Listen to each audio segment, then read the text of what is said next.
My name is Jessica, and as a child, I experienced paranormal activity in my home in Tennessee.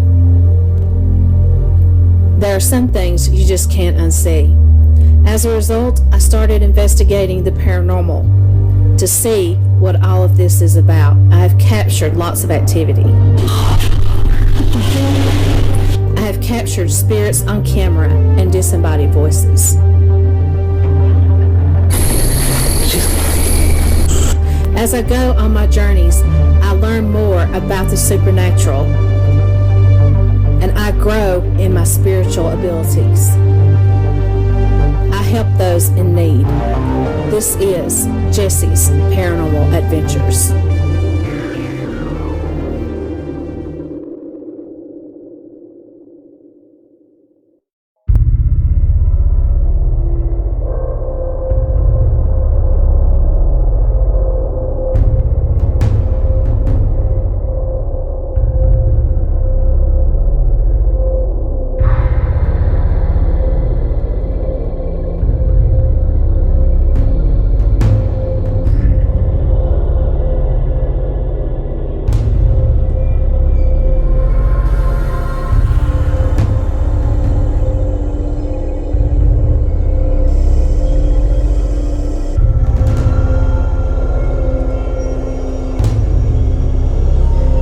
Late this evening, we visited Donna Saylor, the lady first spotting the object in the night sky. There was red lights at the top and the bottom, and green lights that outlined it, and bright light that come right through the middle of it.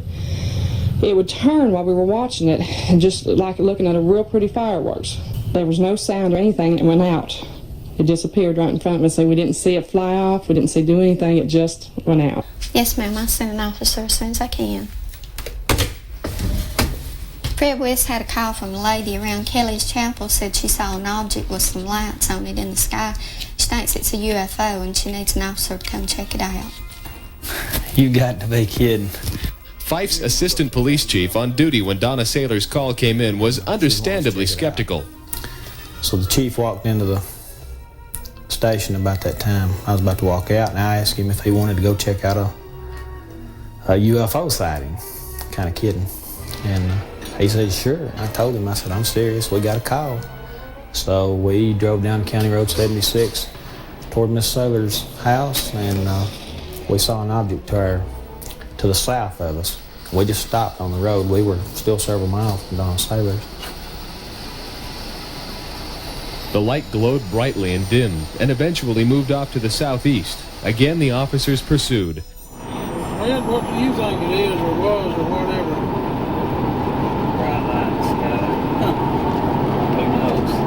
After radioing police departments in adjoining communities who confirmed the strange object, the officers turned back toward Fyffe.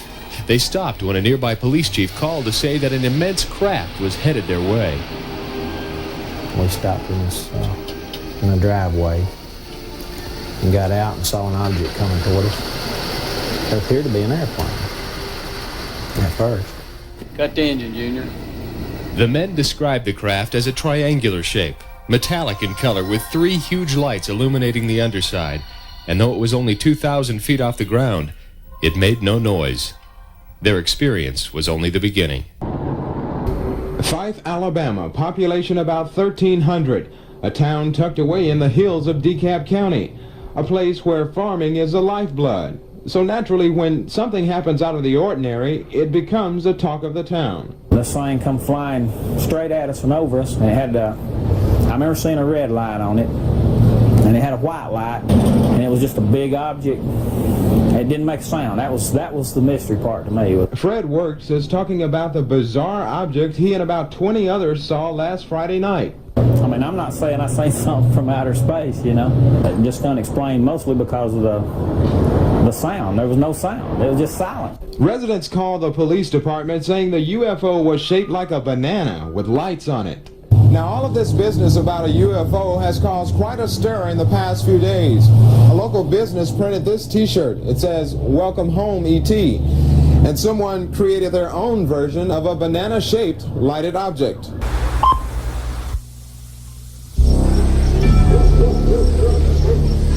Chief, this crowd really looks pretty quiet. just another bunch of UFO hunters. You want to check it out for yourself? Come back. Wayne, I've heard about all I want to hear about flying saucers. What I want you to worry about tonight is to help me figure out how we're going to dry up the alcohol supply to our teenagers. 10-4 on that, Chief. I think I got a lead on that. There you go, man. Thanks a lot. Appreciate it. Hey! You bought that beer for them? I told you this is just stupid. Come on, let's get out of here. Stand right where you are. We better hide the beer. If he calls the police, we're in for it.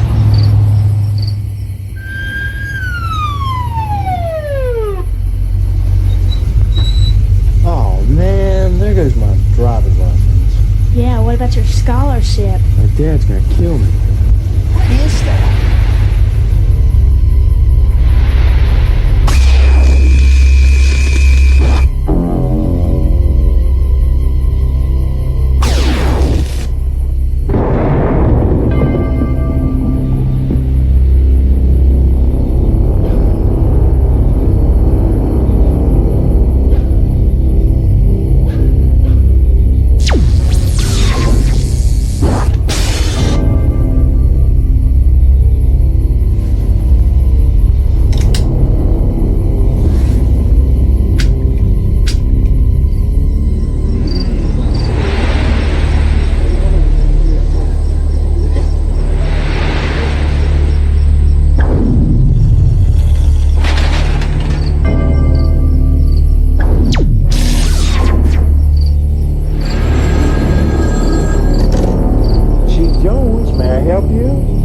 Yes, ma'am. Flying saucers.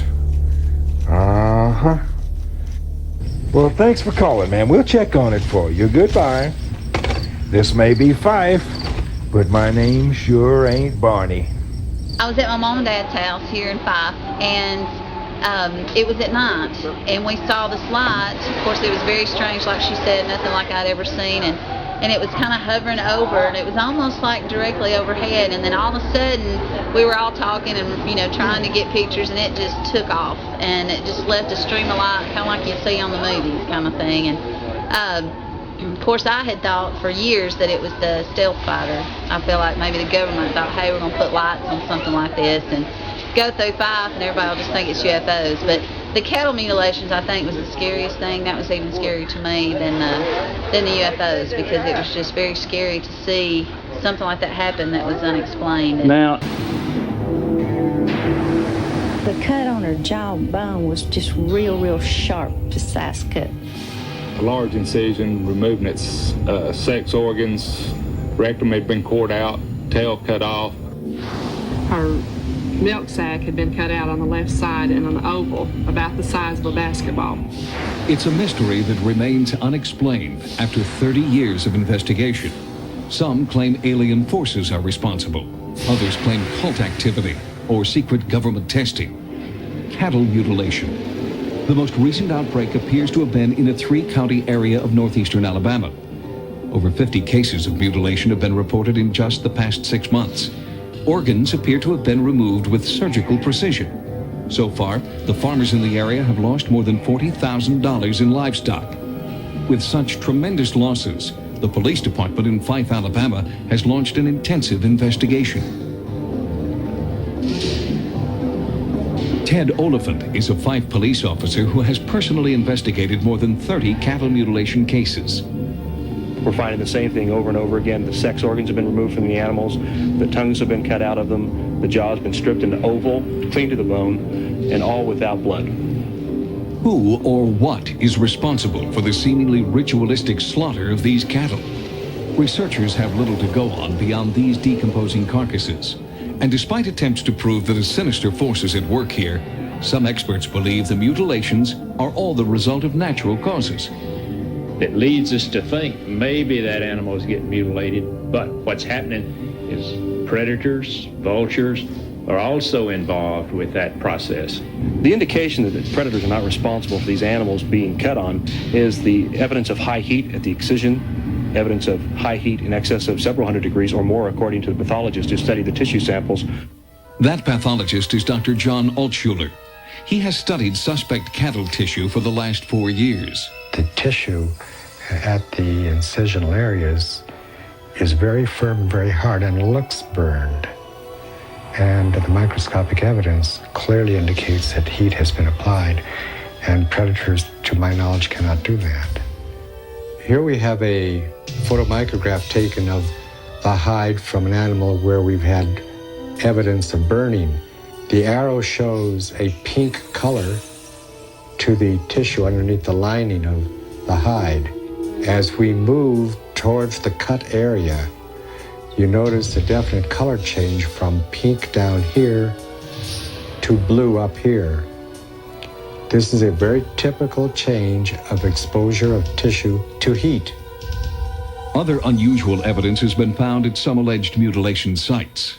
A white flaky substance was recovered from one Alabama location. Officer Oliphant had it analyzed at one Eastern university. And they determined that it was composed of aluminum, titanium, silicon, and oxygen. Aluminum and oxygen, or aluminum oxide, is what's used in the styptic pencil that I use if I've cut myself after shaving, and that stops bleeding.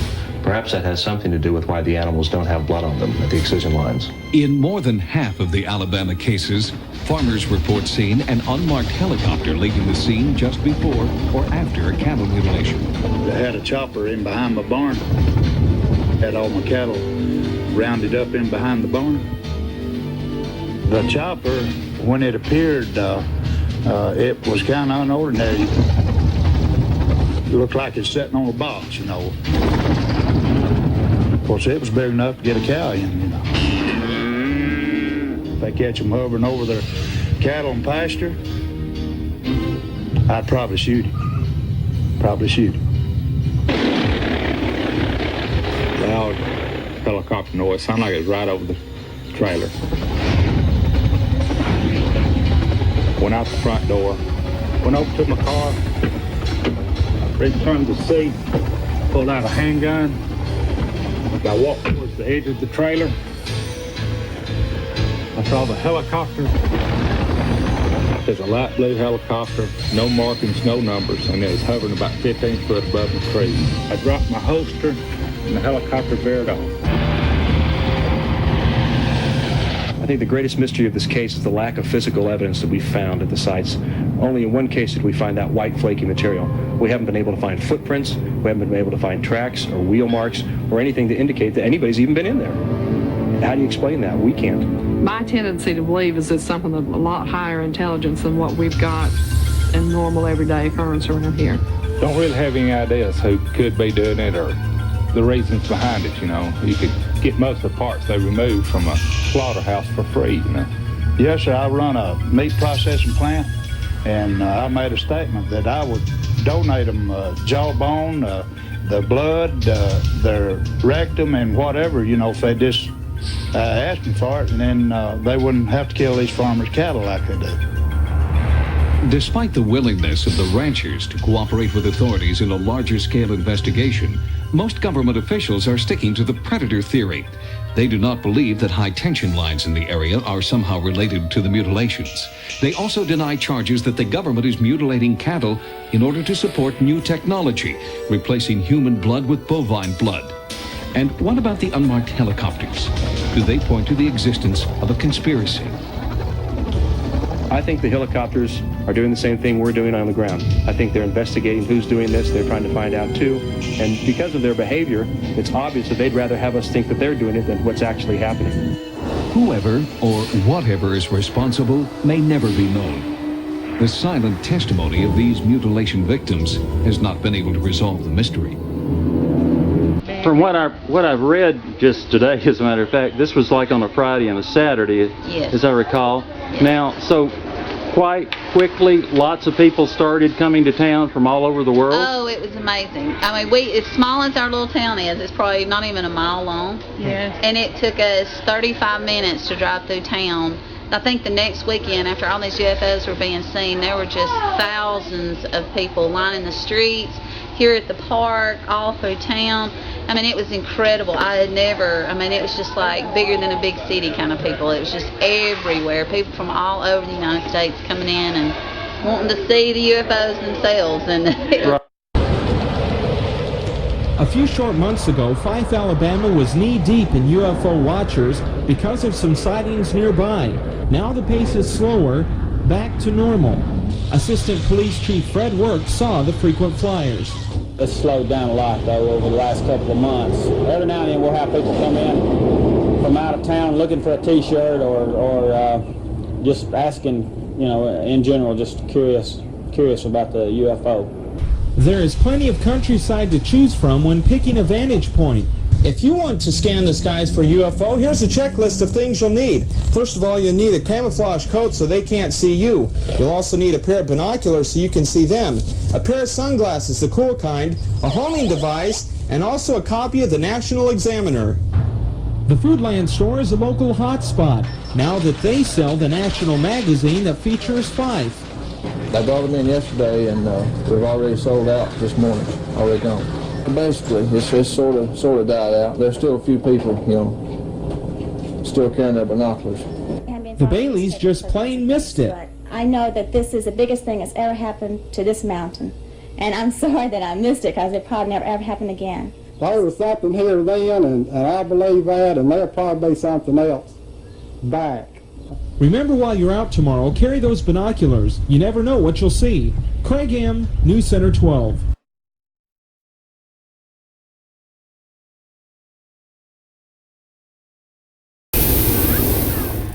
They're going.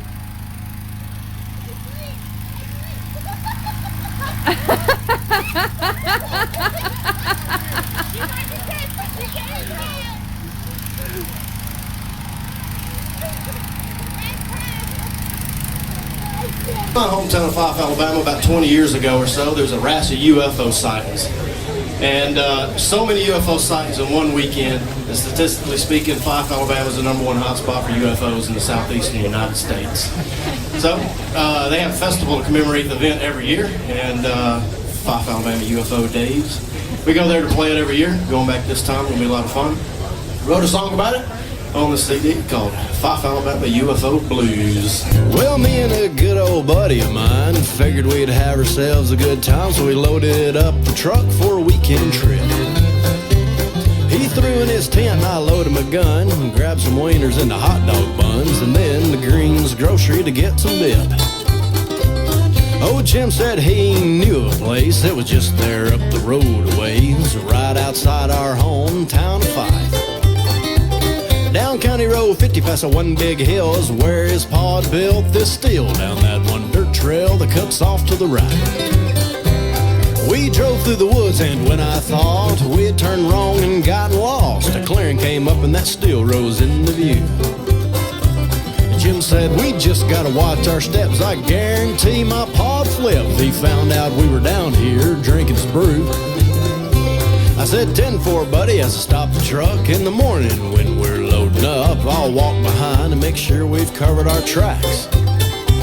Well, I tell you, his paw knows how to make shine. After just one swig, I was feeling fine, and we kicked back with a jug just to relax. After shooting some beer cans off the tree, it was starting to get too dark to see, so we headed back towards the still for another jar.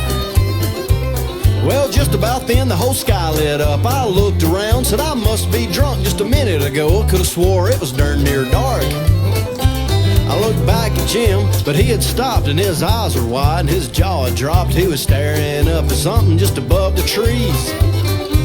Well, I looked up there toward that light, and what I saw was a magnificent sight. It was broad, curved, and yeller as it could be.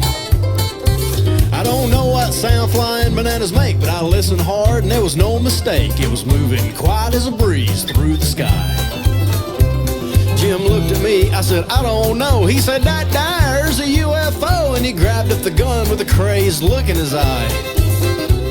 Now Jim's never been accused of being too smart. When it comes to shooting, he can't hit a barn, but he thought he could sight an alien and make a kill. Before I could even make a sound, Jim had done pointed and fired around, but I couldn't help but notice that barrel pointed at the still. Man, that still went off like an atomic bomb, shot flaming